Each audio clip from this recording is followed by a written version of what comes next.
اللہ تبارک و تعالی اپنے قرآن مقدس میں ارشاد فرماتا ہے لقد جاءکم رسول من انفسکم عزیز علیہ ما عنتم حریص علیکم بالمؤمنین رؤوف رحیم صدق اللہ مولانا العظیم وبلغنا رسوله النبی الامین المکین الکریم ونحن على ذلك من الشاهدين والشاكرين والحمد لله رب العالمين. حضرات گرامی وقار، آج یہ شب ماہ ربیع النور شریف کی شب ہے جسے ہم اور آپ 12 ربیع الاول کے نام سے جانتے ہیں. سب جانتے ہیں کہ اسی رات میں جانے کائنات حضور رحمت عالم صلی اللہ علیہ وسلم دنیا میں تشریف لائے اور حضور اکرم صلی اللہ علیہ وسلم کی آمد کی خوشی میں ہی یہ جلسہ یہ محفل منعقد کی گئی ہے. جن حضرات نے اس محفل میں تعاون کیا ہے دامِ دل میں قدم سکھ نے جس طریقے سے اس محفل کا انعقاد کیا ہے، میں دعا کرتا ہوں کہ اللہ تبارک و تعالی ان تمام لوگوں کی تمام جائز مقاصد کی کامیابی عطا فرمائے. میں نے ابھی کس آیت کریمہ کی تلاوت کرنے کا شرف حاصل کیا. اللہ رب العزت قرآن مقدس میں ارشاد فرماتا ہے لقد جاءکم رسول من انفسکم عزیز علیہ ما عنتم حریص علیکم بالمؤمنین رؤوف رحیم. بے شک تمہارے پاس تشریف لائے تم میں سے وہ رسول جن پر تمہارا مشقت میں پڑنا گرا ہے اور بھلائی کے نہایت چاہنے والے مسلمانوں پر کمال مہربان. عاشق رسول پیارے رضا اچھے رضا سچے رضا ہم سب کے رضا امام احمد رضا خان فاضل بریلوی علیہ الرحمت والرضوان ارشاد فرماتے ہیں جس سہانی گھڑی چمکا طیبہ کا چاند اس دل افروز ساعت پہ لاکھوں سلام. اور ہم غریبوں کے آقا پہ بے حد درود، ہم فقیروں کی سربت پہ لاکھوں سلام. اور نثار تیری چہل پہل پر ہزاروں عیدیں ربیع الاول، نثار تیری چہل پہل پر ہزاروں عیدیں ربیع الاول، سوائے ابلیس کے جہاں میں سبھی تو خوشیاں منا رہے ہیں. پیارے آقا صلی اللہ علیہ وسلم کے پیارے دیوانوں، سال کے 12 مہینوں میں ایک سچے مسلمان کے نزدیک ماہ ربیع الاول کی 12ویں تاریخ وہ ایمان افروز اور روح پرور تاریخ ہے جو اسلامی خوشیوں کے ہزاروں گلشن اپنے دامن میں لیے ہوئے ہیں. در حقیقت یہ تاریخ ایک مومن کے لیے وہ عید سعید ہے کہ عید الفطر ہو یا عید الاضحیٰ، شب قدر ہو یا شب برات، ہر اسلامی خوشی کا دن اور ہر ایمانی خوشی کی رات اسی 12ویں شریف کا صدقہ و طفیل ہے. واللہ یہ مقدس تاریخ اگر اپنے دامن میں میلاد مصطفیٰ صلی اللہ علیہ وسلم کی مسرت و شادمانی لیے ہوئے عالم وجود میں نہ آتی تو نہ کعبہ قبلِ اہل ایمان ہوتا اور نہ ہی نزول قرآن ہوتا اور نہ دین مسلمان ہوتا اور نہ ہی کوئی مسلمان ہوتا. سرکار اعلیٰ حضرت رضی اللہ تعالی عنہ ارشاد فرماتے ہیں ہوتے کہاں خلیل و بنا کعبہ منا لولاک والے صاحبی سب تیرے گھر کی ہے. پیارے آقا صلی اللہ تعالی علیہ وسلم کے پیارے دیوانوں، اللہ کے پیارے نبی صلی اللہ تعالی علیہ وسلم ابھی اپنی ماں کے شکل اطہر میں تھے کہ آپ کے والد ماجد حضرت عبداللہ رضی اللہ تعالی عنہ ملک کی تجارت کی غرض سے ملک شام تشریف لے گئے. واپسی پر مدینہ طیبہ میں اترے اور وہیں پر بیمار پڑ گئے اور 25 سال کی عمر میں حضرت عبداللہ رضی اللہ تعالی عنہ انتقال فرما گئے. اور مشہور قول کے مطابق حضرت عبداللہ رضی اللہ تعالی عنہ مدینہ طیبہ میں دار نابغہ میں دفن ہوئے اور ایک قول کے مطابق حضرت عبداللہ رضی اللہ تعالی عنہ مقام ابوا میں مدفون ہوئے. پیارے آقا علیہ السلام کے پیارے دیوانوں، جب حضور اکرم صلی اللہ تعالی علیہ وسلم ابھی اپنی ماں کے شکل اطہر میں تھے، ابھی اپنی ماں کے پیٹ میں تھے، اس وقت جب اللہ کے نبی صلی اللہ تعالی علیہ وسلم کے والد ماجد حضرت عبداللہ رضی اللہ تعالی عنہ کا انتقال ہو گیا، اس دنیا سے، اس دار فانی سے دار بقا کی طرف پہنچ کر گئے، تو فرشتوں نے عرض کیا یا اللہ تبارک و تعالی تیرا پیارا حبیب صلی اللہ تعالی علیہ وسلم تو یتیم ہو گیا ہے، تو اللہ تبارک و تعالی نے ارشاد فرمایا انا لہو حافظ و نصیر، یعنی میں خود اپنے پیارے حبیب صلی اللہ تعالی علیہ وسلم کا حافظ و ناصر ہوں۔ اور اللہ تبارک و تعالی نے اپنے تمام فرشتوں کو یہ ارشاد فرمایا کہ اے میرے فرشتوں، تم میرے پیارے حبیب صلی اللہ تعالی علیہ وسلم پر درود پاک پڑھو اور آپ صلی اللہ تعالی علیہ وسلم کے نام پاک سے برکت حاصل کرو۔ مسلمانوں یہاں پر آپ نکتہ سماعت کیجئے کہ وہ نکتہ کیا ہے کہ اللہ تبارک و تعالی اپنے پیارے فرشتوں کو یہ حکم عطا فرما رہا ہے کہ اے میرے فرشتوں، تم اللہ کے نبی صلی اللہ تعالی علیہ وسلم پر درود پاک پڑھو اور آپ صلی اللہ تعالی علیہ وسلم کے نام پاک سے برکت حاصل کرو۔ میں یہاں پر رک کر کچھ عرض کرنا چاہوں گا۔ اللہ تبارک و تعالیٰ کے پیارے فرشتوں کے بارے میں یہ کہا جاتا ہے کہ فرشتے معصوم ہوتے ہیں۔ معصوم کون ہوتے ہیں؟ معصوم جانتے ہیں کس کو کہتے ہیں؟ معصوم اس کو کہتے ہیں کہ جس سے کوئی غلطی نہ ہوئی ہو، جس سے کوئی غلطی نہ ہوئی ہو اور نہ کبھی ہونے کا اندیشہ ہو، اسے معصوم کہا جاتا ہے۔ جب اللہ تبارک و تعالیٰ اپنے ان پیارے معصوم فرشتوں کو یہ حکم دے رہا ہے کہ اے میرے فرشتوں، تم میرے پیارے حبیب صلی اللہ تعالی علیہ وسلم پر درود پاک پڑھو اور آپ صلی اللہ تعالی علیہ وسلم کے نام پاک سے برکت حاصل کرو، تو ہم تو غلام ہیں، ہم تو حضور کے غلام ہیں، ہم تو گنہگار ہیں۔ نہ جانے ہم دنیا کے اندر ایک دن میں صرف 12 گھنٹے کے اندر کتنے جھوٹ بول دیتے ہیں، کتنے ناجائز کام کر دیتے ہیں۔ تو اگر ہم آقا کریم صلی اللہ تعالی علیہ وسلم پر درود پاک پڑھیں گے تو درود پاک کی برکت سے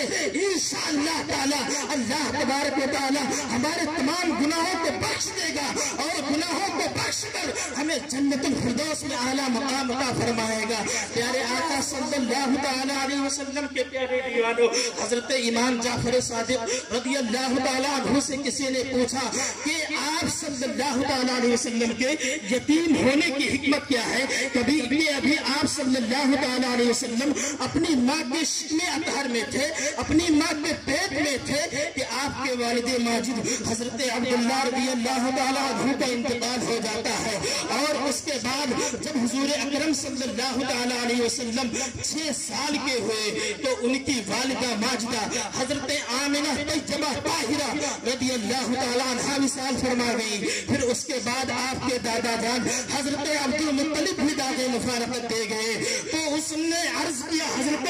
امام جعفر صادق رضی اللہ تعالیٰ عنہ سے پوچھا کہ آپ یہ حضور بتائیں کہ آخر حضور اکرم صلی اللہ تعالیٰ علیہ وسلم کے یتیم ہونے کی حکمت کیا ہے؟ تو حضرت امام جعفر صادق رضی اللہ تعالیٰ عنہ نے ارشاد فرمایا تاکہ آقائے کریم صلی اللہ تعالیٰ علیہ وسلم پر کسی کا احسان نہ رہے، پوری دنیا کے اندر کسی کا احسان حضور پر نہ رہے، اور صرف حضور اکرم صلی اللہ تعالیٰ علیہ وسلم پر اللہ تبارک و تعالیٰ کا احسان رہے، اور حضور اکرم صلی اللہ تعالیٰ علیہ وسلم کا ساری کائنات پر احسان رہے۔ اور یہ حق ہے کہ آج پوری دنیا کے اندر حضور رحمت عالم نور مجسم صلی اللہ تعالیٰ علیہ وسلم کا احسان ہے۔ ان کے احسان کی بدولت آج ہم اور آپ یہاں پر بیٹھے ہوئے ہیں۔ اگر وہ دنیا کے اندر نہ آتے تو یہ زمین و آسمان نہ بنائے جاتے۔ اگر حضور اکرم صلی اللہ تعالیٰ علیہ وسلم اس دنیا کے اندر تشریف نہ لاتے تو اللہ تبارک و تعالیٰ نہ قرآن کو نازل فرماتا، نہ مسلمان بناتا، اور نہ ہی کوئی دنیا کے اندر مومن و مسلمان ہوتا، بلکہ اللہ تبارک و تعالیٰ اپنی ربوبیت کو بھی ظاہر نہیں فرماتا۔ تو اس سے پتہ چلتا ہے کہ ہمارے آقا نور مجسم صلی اللہ تعالیٰ علیہ وسلم اس پوری کائنات کے لیے، اس پوری دنیا کے لیے رحمت ہے، اور سب ان کا احسان ہم سب کے اوپر ہے۔ اللہ سبحان اللہ نعرہ تکبیر نعرہ رسالت جشن عید میلاد النبی سرکار کی آمد طٰہٰ کی آمد یاسین کی آمد اللہ صلی اللہ تعالی علیہ وسلم کے پیارے دیوانوں حضرت آمنہ طیبہ طاہرہ رضی اللہ تعالی عنہا فرماتی ہیں کہ جب حضور اکرم صلی اللہ تعالی علیہ وسلم میرے پیٹ میں تھے تو کسی کہنے والے نے کہا انک قد حملتی بسجدی حاضی الامتی و نبیہا، یعنی آپ اس وقت کی سردار کی اور نبی کی ماں بننے والی ہیں۔ حضرت آمنہ طیبہ طاہرہ رضی اللہ تعالی عنہ فرماتی ہیں کہ میں نے وقت ولادت چند عورتوں کو دیکھا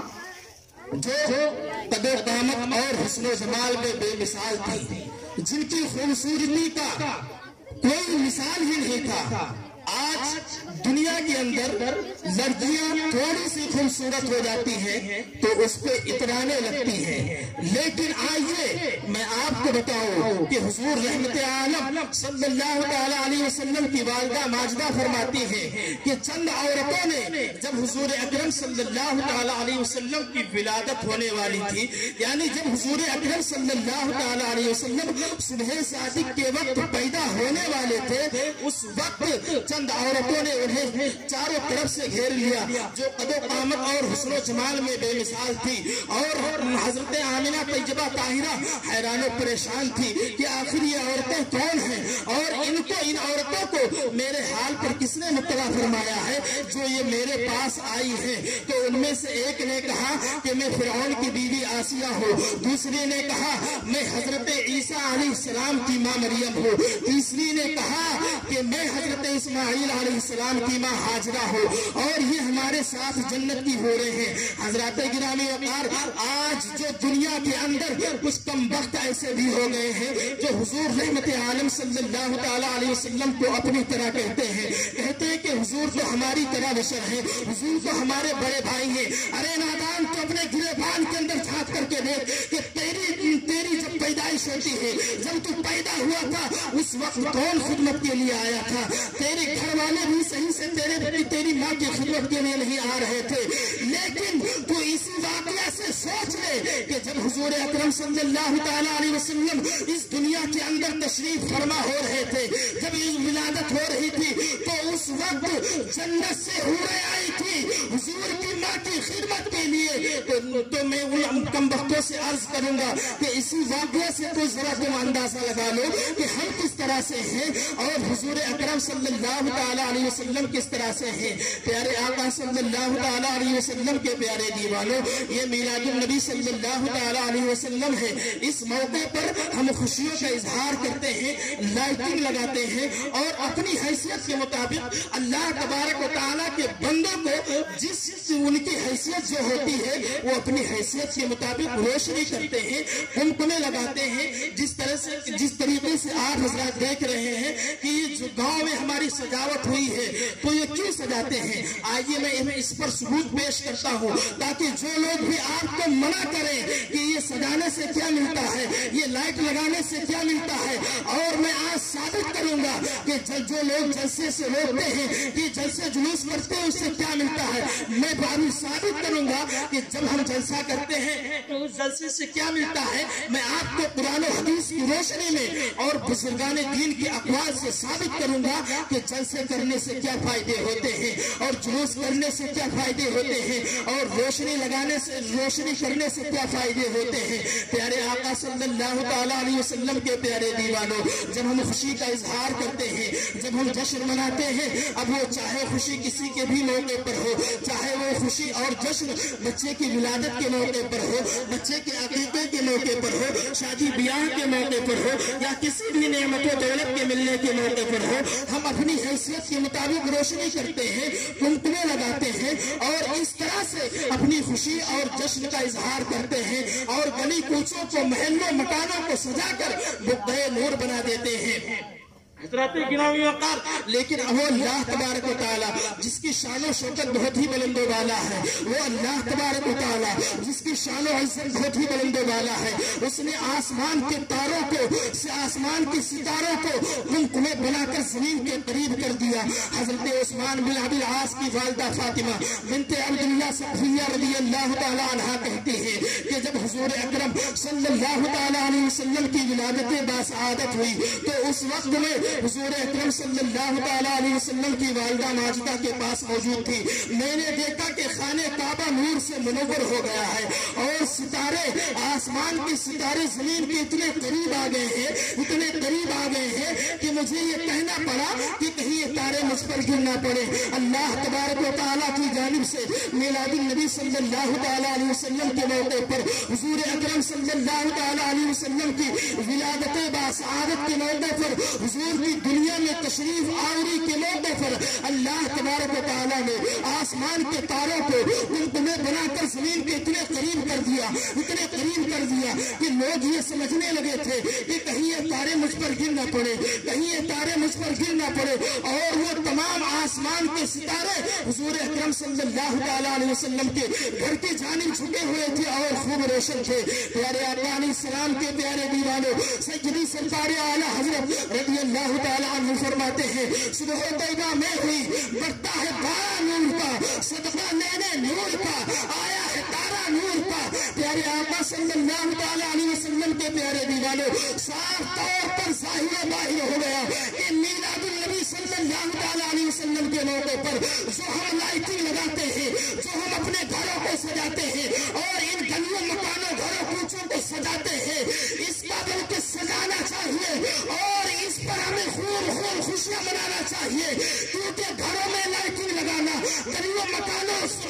گھروں کو سجانا یہ اللہ تبارک و تعالیٰ کی سنت ہے اور اس کی خوشی کا ذریعہ ہے، کیونکہ اللہ تبارک و تعالیٰ نے حضور کی آمد پر آسمان کے تاروں کو حضور کی آمد پر حضور کے گھروں کی جانب جھکا دیا تھا۔ اس سے پتہ چلتا ہے کہ میلاد النبی صلی اللہ تعالیٰ علیہ وسلم کے موقع پر ہمیں بھی خوب خوب خوشیاں کرنا چاہیے۔ ہم اہل سنت و جماعت ہیں، ہم حضور اکرم صلی اللہ تعالیٰ علیہ وسلم کے چاہنے والے ہیں، حضور پر اپنی جانوں کو قربان کرنے والے ہیں، اس لیے ہم یہ لائٹنگ کرتے ہیں، یہ گلیوں مکانوں کو سجاتے ہیں اور دنیا والوں کو یہ بتا دیتے ہیں کہ اے دنیا والوں سن لو، کوئی ہم حضور کے ماننے والے ہیں، ہم حضور کے چاہنے والے ہیں۔ سبحان اللہ، سبحان اللہ، نعرہ تکبیر، نعرہ رسالت، جشن عید میلاد النبی، سرکار کی آمد۔ پیارے آقا علیہ السلام کے پیارے دیوانوں، اور کچھ لوگوں کو جھنڈوں سے بھی چڑھ ہے، کہتے ہیں کہ جھنڈے لگانا یہ کیا ہے، فضول خرچی کہتے ہیں اس کو۔ ارے کم بختو، اگر تم نے پڑھا ہوتا نا، اگر تم نے قرآن و حدیث کو سمجھا ہوتا تو یہ اتنی بیکار باتیں کہتے ہوئے نہ نظر آتے ہیں۔ آج جب میں پوچھنا چاہتا ہوں آپ لوگوں سے، جو لوگ بھی یہ کہتے ہیں جا کر کے تم لوگ ان کو بتا دینا کہ میلاد النبی صلی اللہ تعالیٰ علیہ وسلم کے موقع پر ہم خوشی کیوں کرتے ہیں۔ آپ لوگوں سے بھی کچھ لوگ ملتے ہوں گے ایسے جو کہتے ہوں گے کہ جب میلاد النبی آتا ہے، ربیع الاول آتا ہے، تو اس میں یہ سنی لوگ، میں نام نہیں لوں گا دوسرے طبقے کا، دوسرے فریق کا میں نام نہیں لوں گا کیونکہ نام لینے سے انہیں چڑھ ہے۔ میں اشارتاً کہنا چاہ رہا ہوں، آپ لوگ سمجھ لیجئے، عقل مند را اشارہ کافی، عقل مندوں کے لیے اشارہ کافی ہے۔ آپ سمجھنے کی کوشش کیجئے، جو لوگ آج کچھ لوگ ایسے بھی ہیں، جب ہم میلاد النبی صلی اللہ تعالیٰ علیہ وسلم کے موقع پر خوشیاں کرتے ہیں، جھنڈے لگاتے ہیں، لائٹنگ کرتے ہیں، بہت سارے لوگ کہتے ہیں جو جن کا عقیدہ بیکار ہے، وہ حضرات کہتے ہیں کہ یہ کیوں سجاتے ہیں، یہ فضول خرچی ہے۔ میں آپ سے پوچھنا چاہتا ہوں کہ جب آپ کے گھر میں بچہ پیدا ہوتا ہے تو آپ کیا کرتے ہیں؟ یہی کہتے ہیں نا کہ جتنی اللہ تبارک و تعالیٰ نے آپ کو حیثیت دی ہے، وسعت دی ہے، جتنی آپ کے پاس مال و دولت ہے، اسی مال و دولت کے حساب سے آپ خوشیاں کرتے ہیں کہ نہیں کرتے ہیں؟ بتائیے، کرتے، بولیے، تھوڑا بولیے، اگر تکلیف سننا ہے تو بولیے، اللہ میں یہی بند کر دوں گا۔ بتائیے کرتے ہیں کہ نہیں کرتے ہیں؟ جس انسان کے پاس بھی جتنی استطاعت ہوتی ہے اس کی، وہ اپنی استطاعت کے مطابق اپنے بچے کی پیدائش پر خوشیاں کرتا ہے، اور خوشیوں میں کیا کرتے ہیں؟ لائٹنگ لگاتے ہیں اور سجاتے ہیں گھروں کو، سب کچھ کرتے ہیں۔ میں آپ سے پوچھنا چاہتا ہوں اور ان حضرات سے پوچھنا چاہتا ہوں جو یہ کہتے ہیں کہ میلاد النبی صلی اللہ تعالی علیہ وسلم کے موقع پر گلیوں کو نہیں سجانا چاہیے، فضول خرچی ہے۔ میں ان حضرات سے پوچھنا چاہتا ہوں کہ ان حضرات کے یہاں بھی جب بچہ پیدا ہوتا ہے تو وہ بھی خوشی مناتے ہیں، اپنی حیثیت کے مطابق خوشی مناتے ہیں۔ اب جواب اس کا کہ جب ہمارے گھروں میں بچہ پیدا ہوتا ہے اس کی خوشی ہم خوب دھوم دھام سے مناتے ہیں، تو آپ یہ بتائیے کہ آپ کے گھر کے بچوں سے حضور اکرم صلی اللہ علیہ وسلم کم مرتبے والے ہیں؟ جب آپ اپنے گھر کے بچوں کی پیدائش پر خوشی منا سکتے ہیں تو ہم جانے کائنات حضور اکرم صلی اللہ علیہ وسلم کی اس دنیا میں تشریف آوری اور پیدا ہونے کی خوشی کیوں نہیں منا سکتے ہیں؟ اس سے صاف طور پر ظاہر ہوتا ہے کہ جو یہ حضرات کہتے ہیں کہ میلاد النبی پر خوشی نہیں منانا چاہیے، جھنڈے نہیں لگانا چاہیے اور لائٹنگ نہیں کرنا چاہیے، اس سے صاف طور پر ظاہر ہوتا ہے کہ وہ حضور اکرم صلی اللہ علیہ وسلم کے گستاخ ہے اور حضور اکرم صلی اللہ علیہ وسلم کو کم مرتبے والا سمجھ رہے ہیں۔ بلکہ ایسا نہیں ہے، اللہ تبارک و تعالیٰ نے حضور کے صدقے میں پوری دنیا کو پیدا کیا ہے، اور اگر حضور دنیا کے اندر نہ آتے تو نہ ہم ہوتے نہ آپ ہوتے، بلکہ پوری کائنات اس دنیا میں وجود ہی نہیں ہوتا۔ پیارے آقا علیہ السلام کے پیارے دیوانوں، اب کچھ لوگ جھنڈے پہ بھی اعتراض کرتے ہیں۔ حدیث پاک سے ثابت ہو گیا کہ میلاد النبی صلی اللہ علیہ وسلم کی خوشی و مسرت کا اظہار علی الاعلان ہونا چاہیے، جیسا کہ اللہ تبارک و تعالیٰ کی جانب سے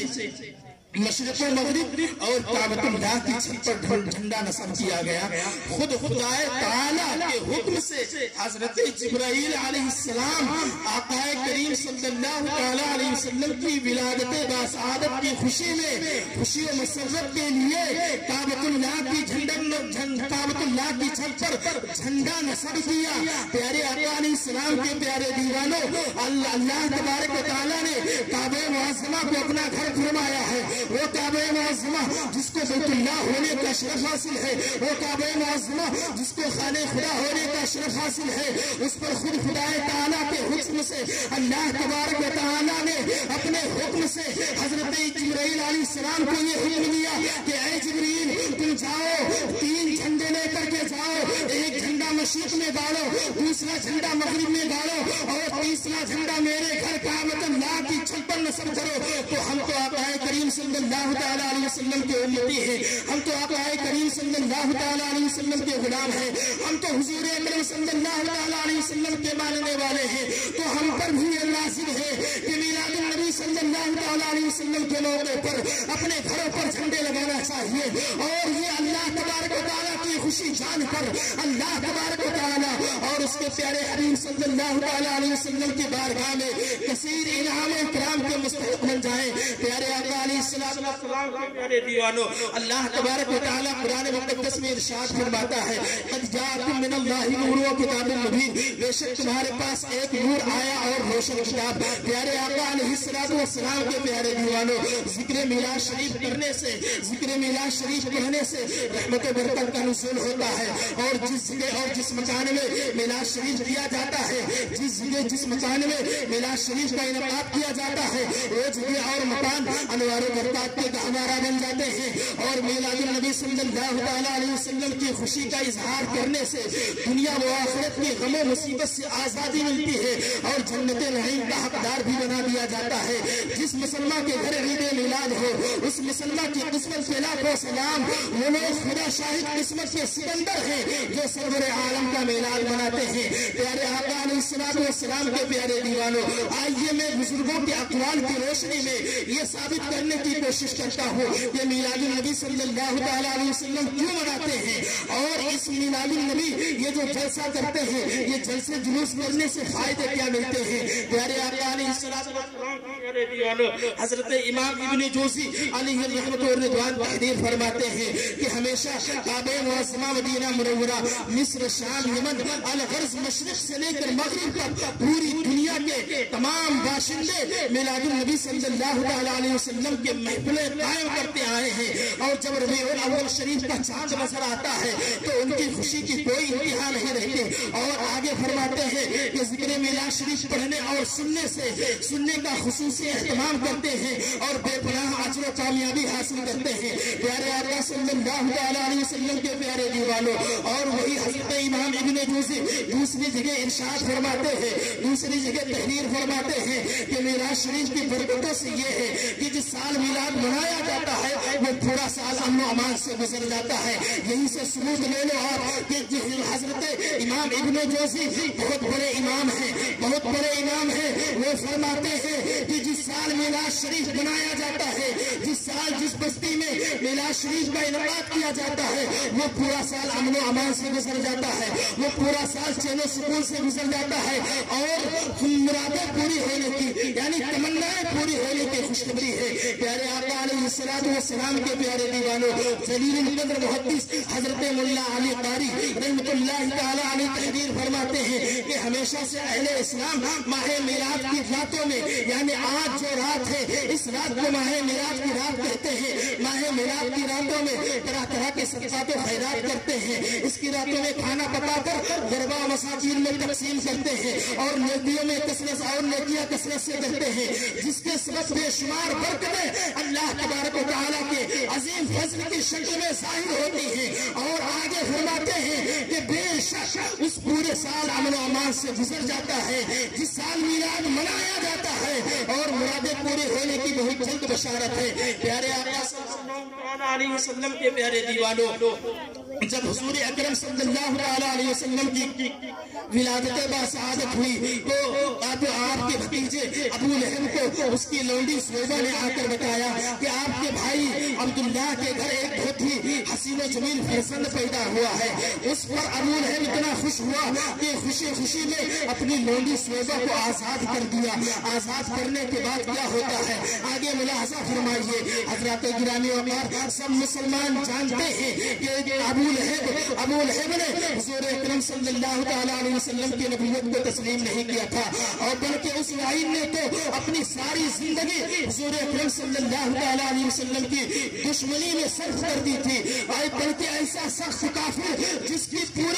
کے مذمت میں قرآن مجید میں پوری ایک سورہ تبت یدا ابی لہب نازل ہوئی، باوجود اس کے حضور رحمت عالم صلی اللہ تعالیٰ علیہ وسلم کی ولادت کی خوشی کرنے سے جو اس کو فائدہ پہنچا وہ ملاحظہ فرمائیے۔ آئیے میں آپ کو بتاتا ہوں، حضرت امام بخاری علیہ الرحمہ ایک حدیث پاک نقل کرتے ہیں اور فرماتے ہیں کہ جب ابو لہب مرا تو اس کے گھر والوں نے اس کو خواب میں دیکھا اور اس سے حالت دریافت کی کہ اے ابو لہب میرا کیا حال ہے؟ تو ابو لہب کہتا ہے کہ آپ لوگوں سے جدا ہو کر مجھے کوئی بھلائی نہیں پہنچی سوائے اس کے کہ پیر کے دن مجھے تھوڑا سا اس شہادت کی انگلی سے پانی مل جاتا ہے جس سے میرے عذاب میں تکلیف ہو جاتی ہے۔ حضرات گرامی وقار، اور ابو لہب کہتا ہے کہ وہ پانی اس وجہ سے ملتا ہے کیونکہ جب دنیا کے اندر میرے بھتیجے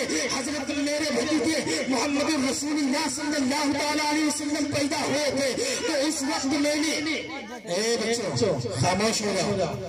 تو اس وقت میری لونڈی سویبہ نے آ کر مجھ سے یہ بتایا کہ اے میرے مالک، آپ کے بھائی کے گھر ایک بہت ہی حسین و جمیل فرزند پیدا ہوا ہے۔ اس کی خوشی میں اس خبر کی خوشی میں نے اپنی لونڈی سویبہ کو آزاد کر دیا تھا، جس کی وجہ سے آج مجھے قبر کے اندر پیر کے دن اس شہادت کی انگلی کے ذریعے پانی ملتا ہے جس سے میرے عذاب میں تخفیف ہو جاتی ہے، یعنی میرے عذاب میں کمی ہو جاتی ہے۔ پیارے آقا علیہ السلام کے پیارے دیوانوں، ذرا غور فرمائیے کہ ابو لہب کافر تھا اور ہم مومن ہیں، ابو لہب دشمن تھا اور ہم غلام ہیں۔ ابو لہب نے اپنے بھتیجے کی پیدا ہونے کی خوشی منائی تھی، نہ کہ رسول اللہ کی۔ اور ہم لوگ تو آقا کریم صلی اللہ تعالیٰ علیہ وسلم کے پیدا ہونے کی خوشی مناتے ہیں۔ جب کافر اور دشمن ابو لہب کو حضور اکرم صلی اللہ تعالیٰ علیہ وسلم کی ولادت کی خوشی کرنے سے اتنا بڑا فائدہ پہنچ رہا ہے، تو ہم غلاموں کو کس قدر فائدہ پہنچے گا؟ شیخ سعدی فرماتے ہیں، دوست سارا دیا گلی محبوب تو کے بعد دشمنہ نظرداری، یعنی کہ جب اللہ تبارک و تعالیٰ اپنے دشمنوں پر بھی نظر کرم فرماتا ہے تو ہم غلاموں کو، تو اپنے دوستوں کو اپنی بارگاہ سے کم محروم کرے گا۔ اس سے ثابت ہوتا ہے کہ میلاد النبی صلی اللہ علیہ وسلم منانا،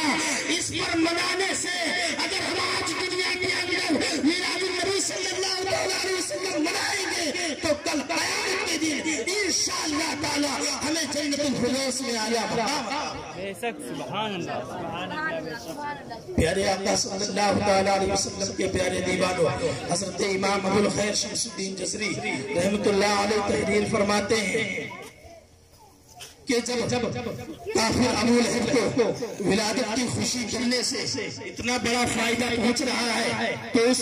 مسلمان کا کیا حال ہوگا جو حضور اکرم صلی اللہ علیہ وسلم کی میلاد شریف سے خوش ہو کر حضور اکرم صلی اللہ علیہ وسلم کی محبت میں اپنی حیثیت کے مطابق مال خرچ کرتا ہے۔ اور آگے فرماتے ہیں کہ میری جان کی قسم اللہ تبارک و تعالیٰ کی جانب سے اس کی جزا یہی ہوگی کہ اللہ تبارک و تعالیٰ اپنے فضل علیم سے اس کو جنت نعیم عطا فرمائے گا۔ پیارے آقا علیہ السلام کے پیارے دیوانوں، حضرت شیخ عبدالحق محدث دہلوی رحمت اللہ تعالیٰ علیہ تحریر فرماتے ہیں کہ جب کافر ابو لہب جس کی مذمت میں قرآن مجید نازل ہوا، جب حضور اکرم صلی اللہ علیہ وسلم کی ولادت کی خوشی کرنے سے اس کو اتنا بڑا فائدہ پہنچ رہا ہے تو اس مسلمان کا کیا حال ہوگا جو حضور اکرم صلی اللہ علیہ وسلم سے محبت کرتا ہے اور حضور اکرم صلی اللہ علیہ وسلم کی محبت میں میلاد شریف کا اہتمام کرتا ہے اور ان کی محبت میں اپنی حیثیت کے مطابق مال خرچ کرتا ہے۔ یقیناً اللہ تبارک و تعالیٰ اس کو دنیا کے اندر بھی صلاح عطا فرمائے گا اور کل بروز محشر اللہ تبارک و تعالیٰ اس کو جنت نعیم کی شکل میں اس کو جنت میں داخل فرمائے گا۔ پیارے آقا علیہ السلام کے پیارے دیوانوں، امام المحدثین حضرت علامہ قسطلانی رحمۃ اللہ علیہ تحریر فرماتے ہیں کہ ہمیشہ سے اہل اسلام حضور اکرم صلی اللہ علیہ وسلم کی ولادت کے مہینہ میں محافل میلاد شریف کا اہتمام کرتے ہیں، اس کی راتوں میں کھانا پکا کر غربا میں تقسیم کرتے ہیں اور میلاد شریف کے چرچے کیے جاتے ہیں، خوشیوں کا اظہار کیا جاتا ہے، نیکیوں میں کثرت کیا جاتا ہے اور ہر مسلمان میلاد شریف کے برکات سے فیضیاب ہوتا ہے۔ اور آگے فرماتے ہیں کہ میلاد شریف کی مجرم چیزوں میں سے یہ ہے کہ جس سال میلاد منایا جاتا ہے وہ پورا سال امن و امان سے گزر جاتا ہے اور نیک مقاصد اور دینی خواہشات کی فوری تکمیل کے لیے بشارت ہے۔ پیارے آقا علیہ السلام کے پیارے دیوانوں، ان تمام بزرگوں کے واقعات سے، ان تمام بزرگوں کی اقوال کی روشنی میں یہ ثابت ہوتا ہے کہ میلاد النبی صلی اللہ علیہ وسلم منانا جائز ہے، بلکہ اللہ تبارک و تعالیٰ کی سنت ہے، کیونکہ اللہ تبارک و تعالیٰ نے بھی میلاد النبی صلی اللہ علیہ وسلم منایا ہے۔ پیارے آقا علیہ السلام کے پیارے دیوانوں، آئیے میں آپ کو بہت جلد میں اپنی گفتگو کو بہت جلد سمیٹنے کی کوشش کروں گا۔ میں آپ کی بس توجہ چاہتا ہوں، بس تھوڑی دیر میں اپنی گفتگو کو ختم کرنا چاہوں گا کیونکہ وقت بہت ہو رہا ہے، وقت قلت دامنگیر ہے۔ پیارے آقا علیہ السلام کے پیارے دیوانوں، میلاد النبی صلی اللہ علیہ وسلم پر خرچ کرنے سے کیا ہوتا ہے؟ میلاد النبی صلی اللہ علیہ وسلم پر جب ہم روپیہ پیسہ خرچ کرتے ہیں تو اس سے کیا ہوتا ہے؟ شاہ عبد الرحیم کا واقعہ نقل فرماتے ہیں کہ میں ہر سال میلاد مناتا تھا اور میلاد النبی صلی اللہ علیہ وسلم کے موقع پر میں میلاد مناتا تھا تو کھانا پکا کر غربا مساکین میں تقسیم کرتا تھا، محفلوں میں شیرینی تقسیم کرتا تھا۔ لیکن ایک سال ایسا آتا ہے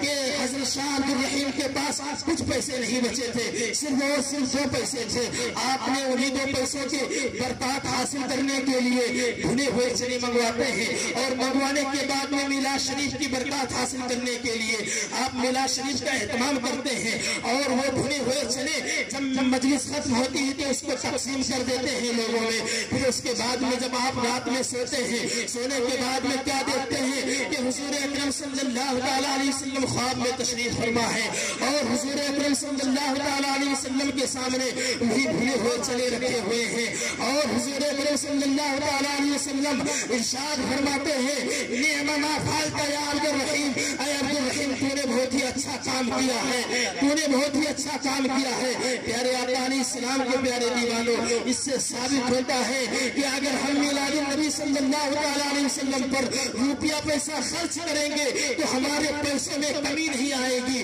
بلکہ شرط یہ ہے کہ سچے دل سے ہونا چاہیے، نیک نیت ہونی چاہیے. کیونکہ اگر نیت بیکار ہے، اگر نیت میں کھوٹ ہے تو آپ رات بھر جلسے جلوس کر لیں، آپ کو کچھ نہیں ملنے والا ہے. کیونکہ سچے دل سے حضور کی محبت میں اگر آپ 1 روپیہ بھی میلاد میں خرچ کریں گے تو انشاءاللہ تعالیٰ اس کا صلہ آج دنیا کے اندر بھی پائیں گے اور کل بروز محشر بھی پائیں گے. پیارے آقا علیہ السلام کے پیارے دیوانوں، لیکن حال کیا ہے؟ آج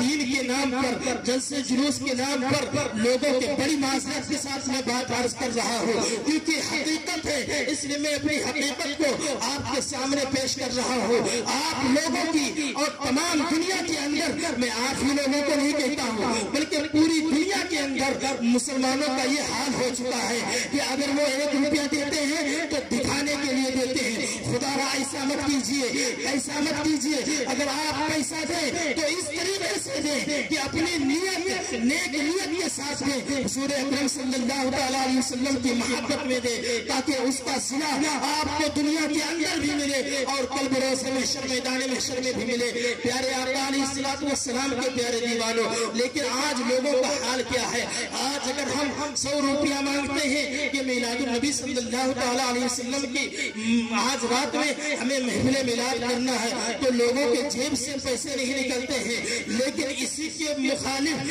اگر کوئی آج ہی کے دن، واللہ میں یہ کہہ رہا ہوں بڑی معذرت کے ساتھ یہ بات عرض کر رہا ہوں کہ اگر آج ہی کے دن کوئی دوسری جگہ پر ناچ رکھے یا ٹی وی وغیرہ چلا دے تو یہ سارے مسلمان اس کی طرف پوری طرح سے توجہ فرماتے ہیں. لیکن مسلمانوں ہمیں ایسا نہیں کرنا چاہیے، بلکہ میں سمجھاتا ہوں ہمارے گاؤں میں ہر سال میلاد ہوتا ہے اور سال میں 2-3 مرتبہ تقریریں ہوتی ہیں. ہر تقریر میں یہ باتیں کہی جاتی ہیں، لیکن آپ لوگ ان پر توجہ کرنے کی کوشش کریں، ان پر عمل کرنے کی کوشش کریں. مقصد ہمارا یہ نہیں ہے کہ ہم یہاں پر آئے اور گھنٹہ 2 گھنٹہ چلا دیں. ہمیں جب ہم تقریر کرتے ہیں تو یہ ہمارے دل سے پوچھئے کہ کتنی تکلیف ہوتی ہے، کتنی محنت و مشقت کرنی پڑتی ہے، تب جا کر گھنٹہ 1.5 گھنٹہ آپ لوگوں کی اصلاح کرتے ہیں. لیکن آپ لوگ اس کو مذاق میں ٹال دیتے ہیں کہ یہ سوچتے ہیں کہ بس ہمیں تقریر سے مزہ آنا چاہیے. دوستو مزہ نہیں، بلکہ جو مولانا تک کوئی بات بتا رہا ہو تو یہ سوچیے کہ ہمیں ان مولانا کی بات پر عمل کرنا ہے، تب اس سے فائدہ ہوگا. پیارے آقا علیہ السلام، پیارے دیوانوں، آج اگر دنیا کے اندر جب ہم جلسے جلوس کے نام پر پیسے نہیں نکلتے ہیں، لیکن اگر دوسرے خرافات چیزیں کی جائیں تو اس میں لوگ کئی ہزار روپیے دینے کے لیے تیار ہو جاتے ہیں. بلکہ میں نے ایسے لوگوں کو دیکھا بھی ہے اپنی آنکھوں سے کہ وہ کئی ہزار روپیہ دیتے ہوئے بھی نظر آتے ہیں. مسلمانوں ایسا نہیں کرنا چاہیے. اگر اپنے آپ کے پاس روپیہ پیسہ ہے تو اس کو نیک کاموں میں خرچ کیجیے، جلسے جلوس کیجیے، اور یعنی جتنی بھی نیک کام ہے، نیک کام سے آپ سمجھ سکتے ہیں کہ کیا کیا نیک کام ہے، ان تمام نیک کاموں میں اپنے پیسوں کو لگائیں تاکہ دنیا کے اندر بھی اچھا صلہ ملے اور کل بروز محشر بھی اچھا صلہ ملے. پیارے آقا علیہ السلام کے پیارے دیوانوں، شاعر مشرق ڈاکٹر اقبال نے کہا زبان سے کہہ بھی دیا لا الہ تو کیا حاصل، دلی نگاہ مسلمان نہیں تو کچھ بھی نہیں. یعنی اگر مسلمان کے اندر جو دل ہے وہ مسلمان نہیں ہے تو وہ مسلمان نہیں کہ وہ مسلمان کہلانے کے لائق نہیں ہے. زبان سے کہہ دینے سے مسلمان نہیں ہو جاتا ہے، گوشت کھا لینے کا نام مسلمان نہیں ہے. اور یا کیا کہتے ہیں اونچی ٹوپی اور جوتے کتے پہن لینے کا نام مسلمان نہیں ہے بلکہ مسلمان نام ہے حضور اکرم صلی اللہ علیہ وسلم کے لائے ہوئے مذہب پر عمل کرنا، اس کا نام مسلمان ہے۔ پیارے آقا علیہ السلام کے پیارے دیوانوں، آج ہوئے زمین پر جتنے بھی اساس مسلمان موجود ہیں، ہوئے زمین پر جتنے بھی دانشور موجود ہیں، وہ امت مسلمہ کی ذبح حالی پر ماتم کر کے دکھائی دیتے ہیں، اور بگڑتے ہوئے معاشرے کو دیکھنے کے بعد ان کا اضطراب دن بدن بڑھتا چلا جاتا ہے کہ وہ کون سی برائیاں ہیں جو اس وقت ہمارے معاشرے میں ناپنپ رہی ہو، وہ کون سا گناہ ہے جس کے اندر آج مسلمان ملوث نظر نہ آتے ہو۔ آج دن بدن زنا اور بدکاری بڑھتی چلی جا رہی ہے۔ آج کا مسلمان گناہوں کے اندر گناہوں کے دلدل میں ڈوبتا چلا جا رہا ہے۔ پیارے آقا صلی اللہ علیہ وسلم کے پیارے دیوانوں، آج کا مسلمان یہ کہتا ہے کہ ہمارے زوال کا سبب کیا ہے؟ آج کا مسلمان یہ کہتا ہوا نظر آ رہا ہے کہ ہماری بے قراری کی وجہ کیا ہے؟ آج کا مسلمان یہ کہہ رہا ہے کہ ہماری پستی کی وجہ کیا ہے؟ ہو سکتا ہے کوئی دنیاوی تعلیم رکھنے والا کوئی شخص یہ کہے کہ علم نہ ہونا یہ مسلمانوں کی تباہی کا سبب ہے، جہالت کی وادیوں میں بھٹکنا یہ مسلمانوں کی پریشانی کا سبب ہے۔ اسی طریقے سے کوئی بزنس مین یہ کہے کہ معاشی اعتبار سے تنگ دستی اور بدحالی یہ مسلمانوں کی تباہی کا سبب ہے، تو میں عرض کروں گا کسی حد تک تو ان کی بات سمجھی جا سکتی ہے، لیکن آئیے ہم کسی کے پاس نہیں جائیں گے، آئیے ہم قرآن سے پوچھتے ہیں، اے قرآن تو بتا یہ مصیبتیں ہمارا استقبال کیوں کر رہی ہیں، یہ پریشانیاں ہمیں دعوت دیتی ہوئی کیوں نظر آتی ہیں؟ آج دنیا کے جس خطے میں بھی ہم چلے جائیں یہ پریشانیاں دعوت دیتی ہوئی کیوں نظر آتی ہیں؟ اور آج ہمیں ایسا محسوس ہوتا ہے کہ زمین و دنیا اتنی وسیع ہونے کے باوجود یہ ہماری لیے تنگ کیوں نظر آتی ہے؟ تو قرآن کہتا ہے ما اصابکم من مصیبت فبما کسبت ایدیکم ویعفو عن کثیر، جو مصیبتیں تمہیں پہنچ رہی ہیں یہ تمہارے ہاتھوں کی کمائی ہے۔ آج جو مصیبتیں ہمیں پہنچ رہی ہیں اس کا عمل کچھ اور نہیں ہے، کوئی اور نہیں ہے، بلکہ اس کا نتیجہ یہ ہے کہ ہم اپنے ہاتھوں سے جو گناہ کرتے ہیں انہی ہاتھوں کی کمائی ہے جو آج ہمیں مصیبتیں پہنچ رہی ہیں۔ پیارے آقا صلی اللہ علیہ وسلم کے پیارے دیوانوں، بہت سارے گناہ تو اللہ تبارک و تعالیٰ یوں ہی معاف فرما دیتا ہے۔ آج گناہوں کے اندر گناہوں کے دلدل میں ڈوبنے والا مسلمان اپنے کریم کے ارشادات کو فراموش کر چکا، آقا کریم صلی اللہ علیہ وسلم کے ارشادات کو فراموش کر چکا، اپنی نبوی زبان سے دعویٰ تو کرتا ہے کہ میں محمد عربی صلی اللہ علیہ وسلم کا شہدائی ہوں، میں محمد الرسول اللہ صلی اللہ علیہ وسلم کو سچے دل سے ماننے والا ہوں، لیکن اگر اس کی زندگی کے اندر جھانک کر کے دیکھا جائے تو دور دور تک بھی غلامی رسول کا رشتہ نظر نہیں آتا ہے۔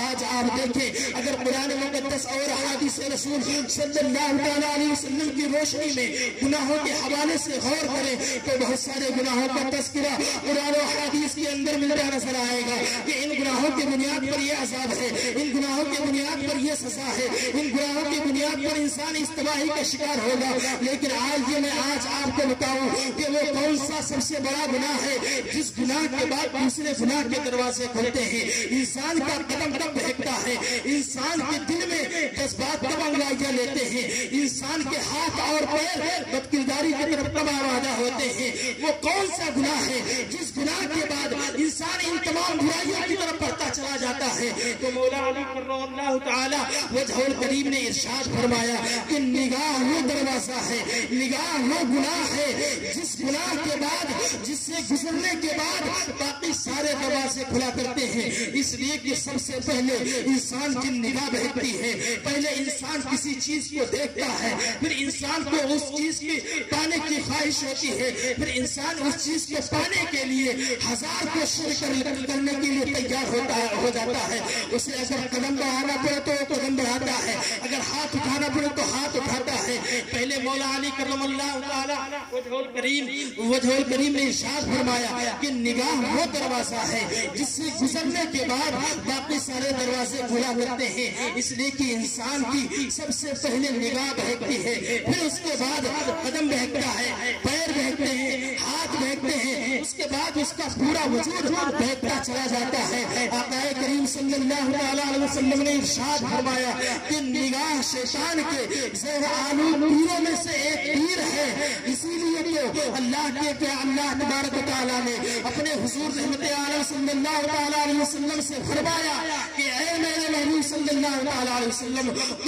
آپ فرما دیجئے للمؤمنین مومنوں سے یغضوا من ابصارہم اپنی نگاہوں کو نیچے رکھیں, اپنی نگاہوں کو نیچے رکھیں. اللہ تبارک و تعالیٰ اپنے محبوب کے ذریعے یہ مومنوں کو حکم دے رہا ہے کہ اپنی نگاہوں کو نیچے رکھیں. اور آپ جانتے ہیں یہ آیت اللہ تبارک و تعالیٰ کی جانب سے اتنی عظیم آیت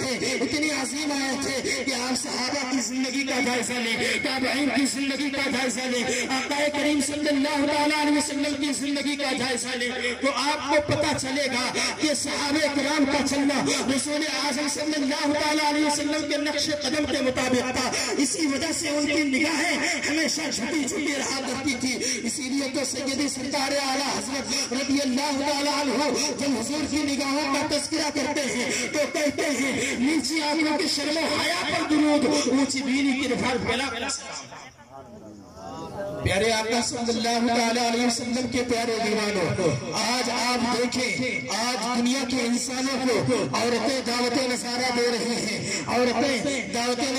رہی ہیں, دنیا کے انسانوں کو بدکرداریاں دعوت نصارہ دے رہے ہیں. آج کا نوجوان رات کی تنہائی کے اندر اپنے موبائل کی یوٹیوب پر جا کر گندی پکچریں دیکھ رہا ہے. آج کا نوجوان رات کی تنہائی کے اندر اپنے یوٹیوب پر جا کر گندی تصویریں دیکھ کر اپنی زندگی کو تباہ و برباد کر رہا ہے, اپنی دنیا میں آخرت کو تباہ و برباد کر رہا ہے. اور آپ جانتے ہیں آقا کریم صلی اللہ علیہ وسلم نے اس بندے پر لعنت فرمائی ہے جو ایسی غلط چیزوں کو دیکھا کرتا ہے. اور اسی کے ساتھ ہی اللہ کے پیارے نبی صلی اللہ علیہ وسلم ارشاد فرماتے ہیں کہ کل بروز قیامت, کل بروز محشر اس کی آنکھوں کے اندر جہنم کی سلاخیں ڈالی جائیں گی جو اپنی نگاہوں کو آوارہ کر دیا کرتا ہے. پیارے آقا علیہ السلام کے پیارے دیوانوں, آج یہاں پر نوجوان بھی موجود ہیں, ہمارے بوڑھے بھی موجود ہیں اور ہماری مائیں اور بہنیں بھی موجود ہیں. میں ان سب سے کہنا چاہوں گا کہ اگر آپ کو گناہوں سے بچنا ہے, آج میں یہ پیغام دینا چاہوں گا, آج میں اس جلسے سے اس اسٹیج پہ یہ پیغام دینا چاہوں گا کہ اگر آپ گناہوں سے بچنا چاہتے ہیں تو سب سے پہلے آپ کو اپنی نگاہوں کو, اپنی آنکھوں کو محفوظ کرنا ہوگا. جب آپ کی نگاہیں محفوظ ہو جائیں گی تو آپ تمام گناہوں سے بچ جائیں گے. کیونکہ جب آپ کسی چیز کو دیکھیں گے ہی نہیں, غلط چیزوں کی طرف جب آپ نظر ہی نہیں فرمائیں گے تو آپ گناہ کرنے کی سوچیں گے ہی نہیں. اس لیے نوجوانوں اور میری ماں اور بہنوں, آپ کے جیسے سے یہ پیغام لے کر جاؤ, آج تم جاؤ تو یہ پیغام لے کر جاؤ اور دنیا کو بتا دو کہ ہم مسلمان ہیں, ہم حضور کے چاہنے والے ہیں, ہم حضور کے امتی ہیں, ہم حضور کے غلام ہیں, ہم حضور سے سچی محبت رکھنے والے ہیں. اس لیے ہم دنیا کے اندر کسی گناہ کی طرف نظر بھی نہیں فرمائیں. نعرہ تکبیر, نعرہ رسالت, جشن عید میلاد النبی, علامہ شریف القادری صاحب کی بلا. پیارے آقا علیہ السلام کے پیارے دیوانوں,